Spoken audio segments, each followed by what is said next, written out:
The silence in Arthur Llewellyn's antique shop was a physical presence, thick with the dust of centuries and the ghosts of forgotten lives. Alara Vance breathed it in, her fingertips trailing over the cool, pitted surface of a 17th-century desk. She was a restorer, a surgeon for the past, and this particular piece was her most challenging patient yet. It had arrived under a black cloth, a commission from a reclusive collector. A companion piece, he'd said, to a piece she'd restored months prior. But from the moment she'd pulled the cloth away, Alara knew it was different. The wood seemed to drink the light, and the air around it hummed with a low, resonant frequency that set her teeth on edge. Carved into the underside of a drawer was a single looping phrase in Latin. Tempus edax rerum. Time the devourer of all things. Her first night working on it, she'd found a hidden compartment. Not with a clever spring or a false bottom, but one that seemed to have simply appeared when her shadow fell across the wood at a specific angle. Inside, nestled on faded velvet, was a man's silver pocket watch. It was cold, unnaturally so, and its hands were frozen at 1 minute to midnight. That's when the dreams started. Not dreams of the past, but of a man. A man with storm-gray eyes and a weary, aristocratic face, his clothes out of another time. He was trapped in a perpetual twilight, a house of shifting corridors and locked doors, always looking at his own watch, his expression one of desperate urgency. In the dreams she could feel his panic, a cold knot in her own stomach. She could almost hear the ticking, a frantic, silent countdown. One evening, bleary-eyed from lack of sleep, she was carefully cleaning the watch's intricate filigree. Her thumb brushed over the frozen minute hand, and with a sound like a cracking bone, it shuddered and moved forward one single, decisive tick. The lights in the shop flickered and died. The hum from the desk rose to a deafening roar. And then in the center of the room, a figure solidified from the shadows themselves. It was him, the man from her dreams. He stumbled, gasping, as if he'd been holding his breath for a century. His gray eyes, wide and disoriented, locked onto hers. The air crackled, charged with a terrifying, impossible energy. "You," he breathed, his voice rough with disuse. "You opened the door." Alara stood frozen, a polishing cloth still clutched in her hand. "Who are you?" "Alastair Thorne," he said, his gaze darting around the modern shop with a mixture of horror and wonder. "The year, what is the year?" When she told him, the blood drained from his face. 100 years, he whispered. "I've been lost for 100 years. Over cups of tea that shook in her hands, his story tumbled out. A scholar of the esoteric, he had been experimenting with temporal theory in 1923, using the desk and the watch as a focal point. He'd succeeded, but the mechanism had malfunctioned, trapping him in a liminal space between seconds, a prison of his own making. The watch wasn't just a timepiece, it was the key. And she, by moving its hand, had turned the key in the lock. He was a ghost in the modern world, bewildered by the glow of her smartphone, the roar of a passing car. But he was also fiercely intelligent, his mind sharp and hungry. He helped her with the restoration. His knowledge of the desk's original construction and the secret symbols carved into its wood was unparalleled. As they worked side by side, the initial terror faded, replaced by a thrilling, electric connection. He would tell her stories of his time, his voice a low, captivating melody. She would show him the wonders of hers, his astonishment a constant delight. In the quiet hours, their hands would brush over the aged wood, and a current would pass between them. A spark that felt more real than anything Alara had ever known. She found herself drawn to his old-world chivalry, the deep, haunting sadness in his eyes, and the fierce, burning hope she saw there when he looked at her. But the mystery deepened. Why had the collector sent her this specific piece? How did he know it was a companion to her previous work? Alastair grew tense whenever she mentioned the man. "The arts I practiced were dangerous," he warned. "There were others who sought this power. One in particular, a rival named Mr. Blackwood. He was there the night I disappeared." One rainy night, the answer came. Alara, digging through her archives for information on Blackwood, found a photograph from the 1920s. It was of Alastair, standing with a group of fellow scholars. And next to him, a man with a sharp, predatory smile and cold, empty eyes. The caption read, "Dr. Alastair Thorne and Mr. Silas Blackwood, Temporal Mechanics Symposium, 1922. She showed it to Alistair. He recoiled as if struck. That's him. But that's impossible, Elara argued, a chill creeping down her spine. No one could be that old.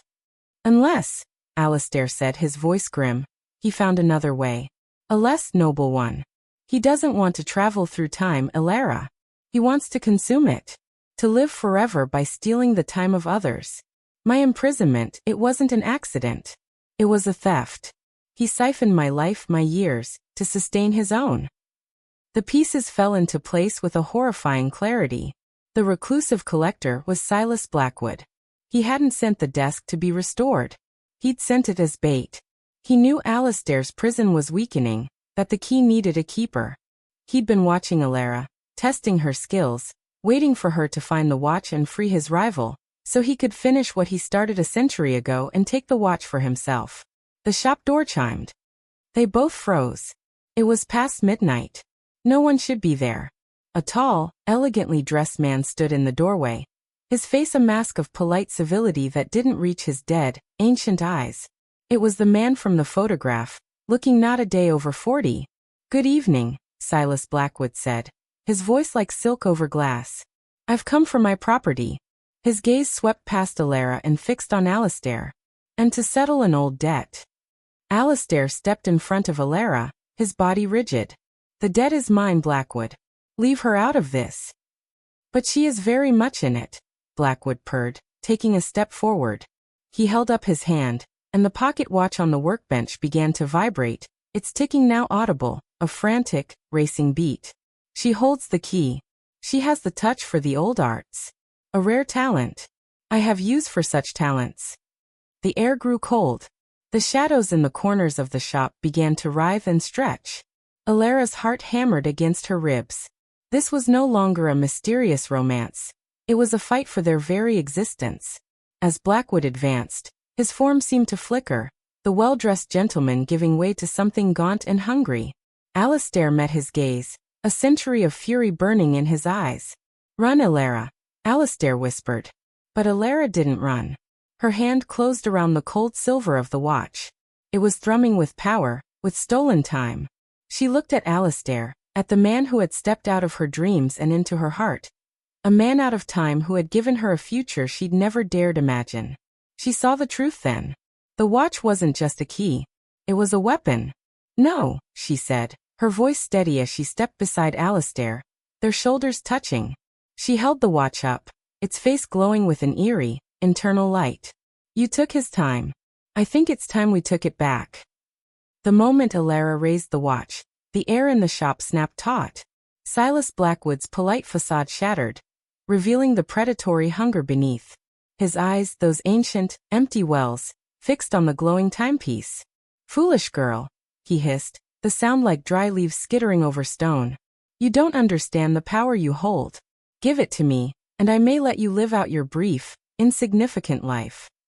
Alistair moved, a blur of motion, placing himself squarely between Blackwood and Elara. A century of confinement had not dulled his instincts, only honed them with a desperate edge. You will not touch her, he growled, his voice echoing with the resonance of the void he'd been trapped in.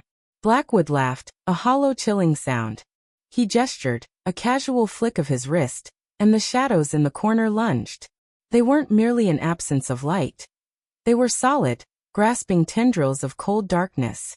They wrapped around Alistair's ankles, yanking him off his feet.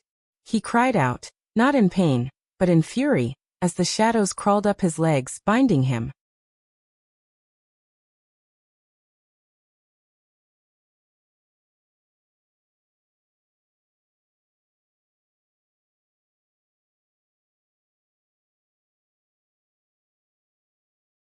A century has made you now stronger, Alistair, Blackwood taunted, stepping closer.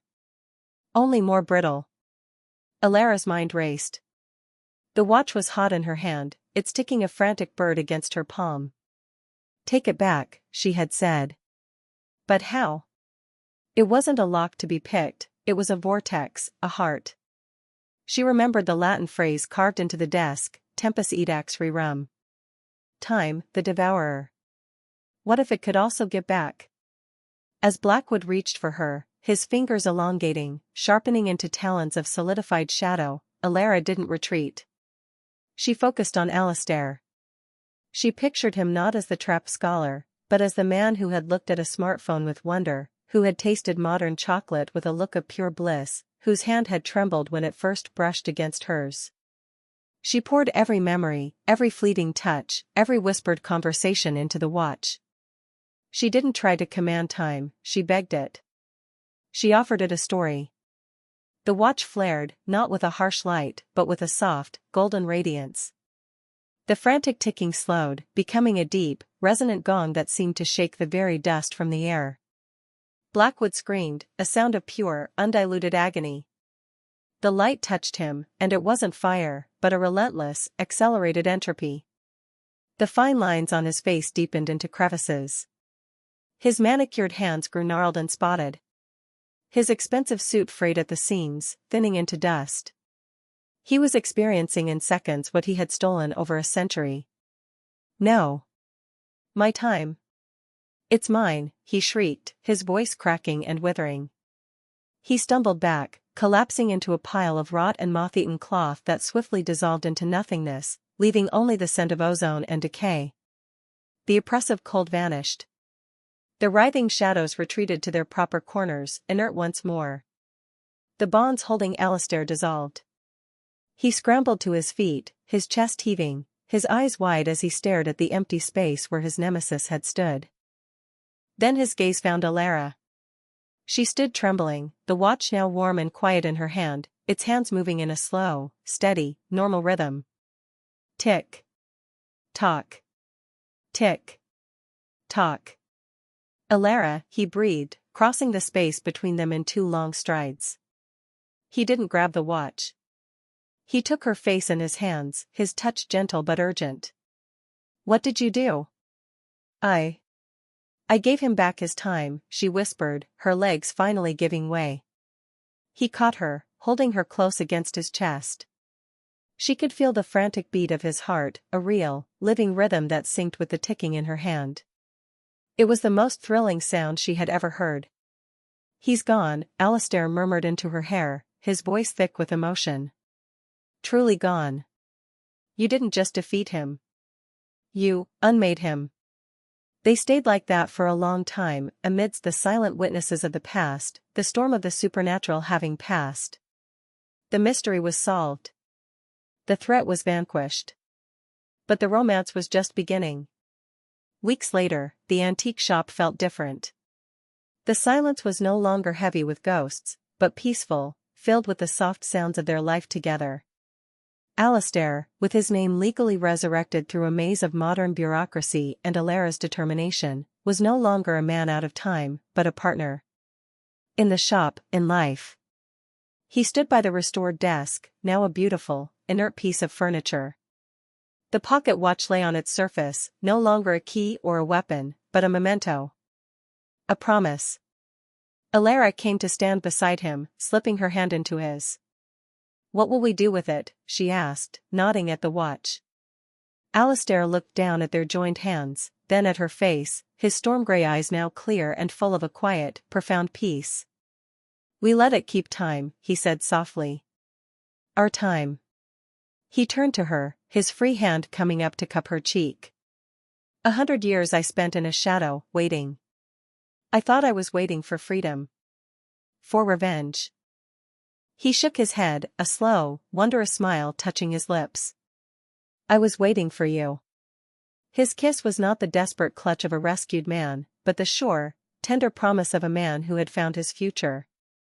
It tasted of secrets solved and mysteries embraced, of a love that had literally transcended time. It was a kiss that held the steady, reliable rhythm of a ticking watch, marking the beginning of their forever.